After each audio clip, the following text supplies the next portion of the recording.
Hi, I hope you're well wherever you are. This is David Roach from Quantum Economics and Independent Strategy, talking about two events which will have political repercussions within China and further afield.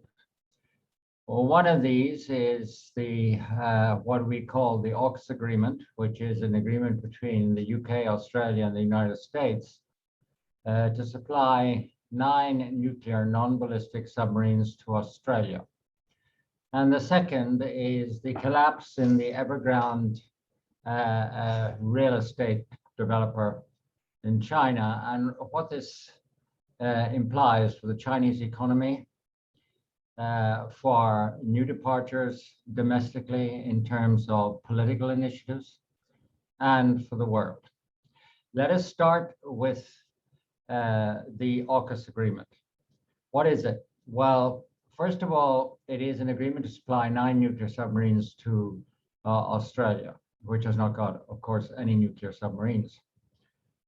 It is a plate shift because it marks a moment when Western powers, those involved in this agreement, move from symbolically containing China to a direct policy to contain China and to supply the military hardware to do so. It will, of course, accelerate an arms race, not only between China and the West, and indeed China and a lot of Asia, but between Asian powers themselves, who will want to control their own destiny to a much greater degree. Now, that also includes places like North Korea, of course. So, arms race.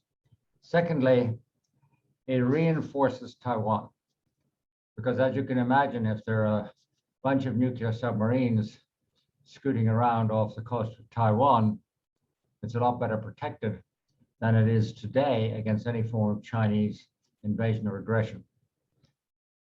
And finally, it tears up a contracted agreement and long-standing relations with France, and through France with the European partners in the European Union.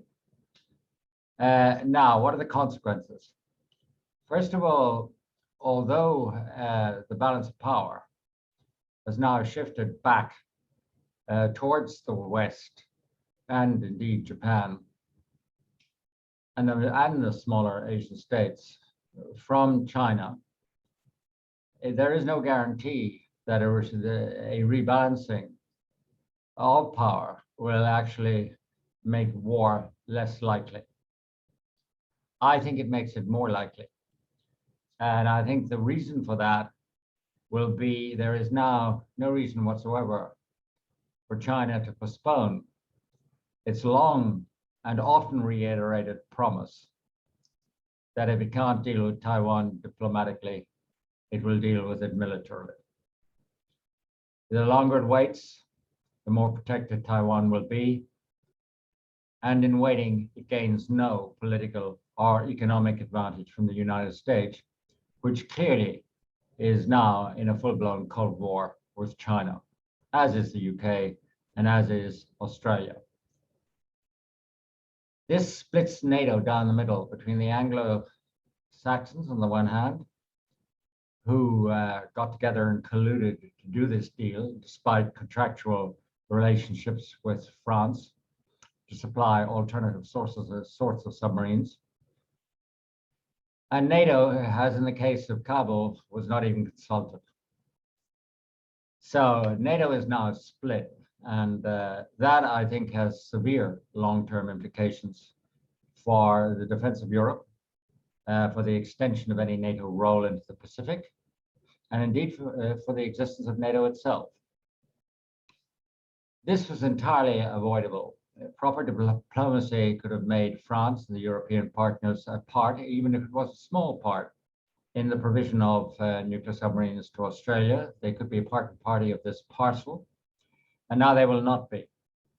And the result of that is gross mismanagement, or the cause of that is gross mismanagement by Joe Biden's administration. And I've said it before, and I'll say it again. I think what we saw in Kabul, we've now seen again, which is acting off the cuff, not taking advice, or if taking advice, taking wrong advice or not heeding it. I think this sort of intellectual failure will compound like the layers of lasagna by the time the political process calls for midterm elections and for the renewal of the president. And I think Joe Biden will not be the next president of the United States. I've said it before, but I think it's quite likely that Trump will come back in a very vengeful form, which will make the world a much less secure place and the economic policy a lot less rational. But that's down the road. As a minor issue, obviously the French and the British are now going to be at each other's throats, and the French, acting through the EU, will make sure that the costs of Brexit have only one way to go, and that is up for the UK. Now, in terms of China, this is pretty interesting stuff, because China has now got to cope with the material, hardware, external threat of containment. Australia is now a well-armed, or will be when the submarines are delivered, a well-armed regional power. And Australia's interest is to contain China, despite its trade with China. That brings home the cost to President Xi of aggressive policies.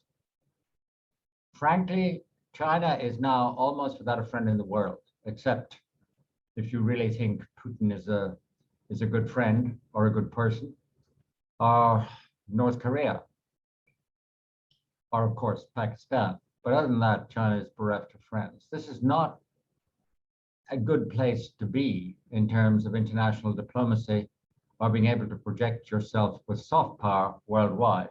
Yes, you may be able to influence certain Pacific islands and some of Africa with the Belt and Road Initiative, but it's not getting a good reputation, and it is increasingly clear to everybody who benefits from it outside of China that this is a very high political, and indeed in many cases, given the cost of the loans, economic cost. I am reminded of the statement of Deng Xiaoping. He said memorably, "Keep a cool head and maintain a low profile. Never take the lead, but aim to achieve big things." There must be many, not only around the world, but in China itself, who shake their heads when they remember this philosophy, because we are now seeing brought home the cost of wolf warriorship. Thank you for watching this video. If you like it, please subscribe or give us a like. Good night, goodbye, and don't quite turn off the lights.